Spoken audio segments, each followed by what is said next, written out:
Picture this. You've found your seat, stowed your bag, maybe you're already scrolling your phone or watching the runway through the window. The cabin doors have just been sealed. And then, without any announcement, something happens at the front of the plane. The flight attendants stop moving. They sit down in their jump seats, plant their feet flat on the floor, straighten their spines like soldiers at attention, and fold their hands underneath their thighs. Every single one of them. At the exact same time. It's a little eerie when you think about it. Almost ritualistic. You've probably seen it dozens of times and never gave it a second thought. But that synchronized posture, rigid back, flat feet, hands pinned under the legs, isn't a coincidence, a quirk, or some kind of airline superstition. It is, in fact, one of the most deliberate and carefully engineered rituals in all of modern aviation. And the story of how it came to exist stretches back almost a century, through crashes, investigations, scientific research, and the slow, painful evolution of what it means to keep people safe at 35,000 feet. Today, we're pulling back the curtain on the takeoff ritual every flight attendant must follow, and why it might be quietly saving your life every time you fly. To truly understand why flight attendants do what they do today, we have to travel back to the dawn of commercial aviation, to a world where flying was considered an adventure rather than a commute.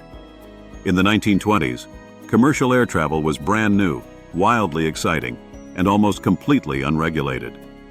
The aircraft were small, often repurposed from military designs, and the experience of flying was rough, loud, and deeply uncertain. Passengers were largely wealthy thrill seekers or business people with no alternative, and they were handled accordingly. The first airline stewards, and later stewardesses, were not safety professionals. They were, in the most honest sense, hospitality workers with wings. Their job was to calm nervous passengers, serve refreshments, carry luggage, and project an image of comfort and confidence. Many early airlines specifically recruited nurses, reasoning that a medical background would help in handling airsick or anxious travelers. Their training was focused almost entirely on service, not survival. There was no standardized emergency protocol. There was no brace position. There was no jump seat posture. In the event of an emergency, crew members were largely improvising, often alongside the passengers they were supposed to be protecting. And then the accidents happened. Through the late 1930s and into the 1940s and 1950s, a series of catastrophic aviation disasters forced governments, airlines, and engineers to look hard at what was going wrong. Structural failures, pilot error, inadequate training, and a recurring theme: people inside aircraft who survived the initial impact but were killed or severely injured by what happened to their bodies in the chaos that followed. Investigators began asking a question that sounds almost too simple. If we can design safer aircraft, can we also design safer ways for human beings to sit inside them? That question would take decades to answer. In the 1950s and 1960s, as jet travel began transforming aviation from a novelty into a mass industry, aviation safety entered a new era. The Federal Aviation Administration was established in the United States in 1958. International aviation bodies began coordinating standards across countries. And for the first time, scientists and engineers began studying not just how planes crashed, but what happened to human bodies when they did. What they found was both fascinating and grim. The danger in most aviation accidents isn't actually the initial impact. Modern aircraft are engineered to withstand enormous force. The danger is what happens during sudden deceleration, the violent split-second moment when a body that was traveling at hundreds of miles per hour is brought to a stop. In those fractions of a second, unsecured limbs become projectiles. Arms fly forward. Heads snap. Loose objects, bags, trays, even shoes, become high-speed debris. Researchers discovered that a significant number of injuries and fatalities in survivable accidents were caused not by the crash itself, but by this secondary wave of chaos that erupted inside the cabin in the seconds after impact. This insight fundamentally changed how aviation authorities thought about crew positioning. If the forces involved in a sudden stop could be predicted, then the human body could be positioned in advance to minimize their damage. The result was years of biomechanical research, testing how different seated postures affected injury outcomes, analyzing accident reports from around the world, running simulations, and gradually building a picture of the optimal position for a person to occupy during a high-risk phase of flight. What emerged from this research became the foundation of the flight attendant safety posture that we recognize today. Spine upright and aligned with the seat back, removing dangerous curvature that could compress the vertebrae on impact. Feet flat on the floor, creating a stable base that distributes force more evenly through the legs. Harness fastened tightly across the torso. And hands, this is the key part, placed palm down beneath the thighs. That last detail is where things get interesting. Of all the elements of the takeoff posture, the hand position is the one that puzzles passengers most. It looks awkward. It looks slightly uncomfortable. And it's hard to immediately understand what tucking your hands under your legs has to do with surviving a plane crash. The answer is more elegant than you might expect. During a rapid deceleration event, an aborted takeoff, a hard landing, a sudden impact, the reflex action of the human arm is to fly forward. It's the same instinct that makes you throw your hands out when you trip. The body is trying to protect itself. But on an aircraft, that forward lunge of the arms can cause serious damage. Fractures to the wrists, dislocations of the shoulder, injuries to the elbow. And in worst-case scenarios, an arm that swings into a hard surface or into another person can cause injury even in accidents that might otherwise have been entirely survivable. By sitting on their hands, flight attendants physically override that reflex. The weight of the body pinning the hands prevents them from launching forward involuntarily. The arms stay controlled. The posture stays intact, and the body absorbs whatever force is coming in the most structurally sound configuration possible. There's also a subtler benefit that doesn't get talked about as much: warmth and circulation. In cold or high-stress environments, having the hands tucked beneath the legs keeps them warm and ensures fine motor function is maintained. In the seconds after an impact, a flight attendant may need to operate emergency exit mechanisms, unbuckle harnesses, or assist injured passengers. Cold, stiff hands can be the difference between a functioning crew member and a compromised one. But here's the layer that most people never consider.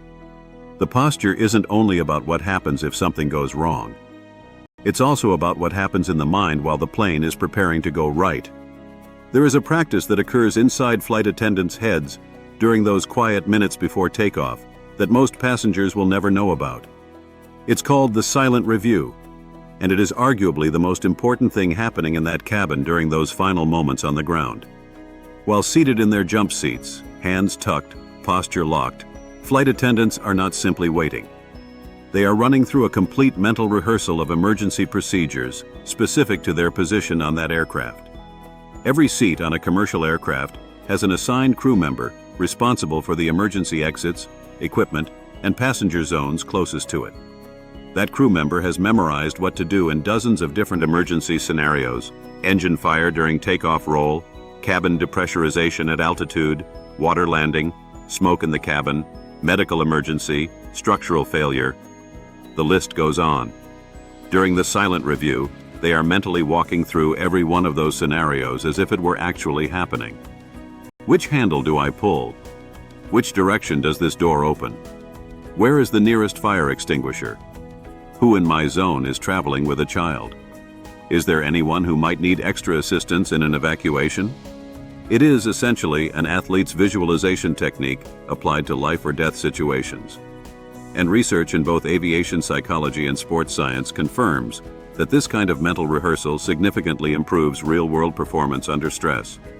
When the brain has already rehearsed an action in vivid detail, the body executes it faster, more accurately, and with far less hesitation when the moment actually arrives.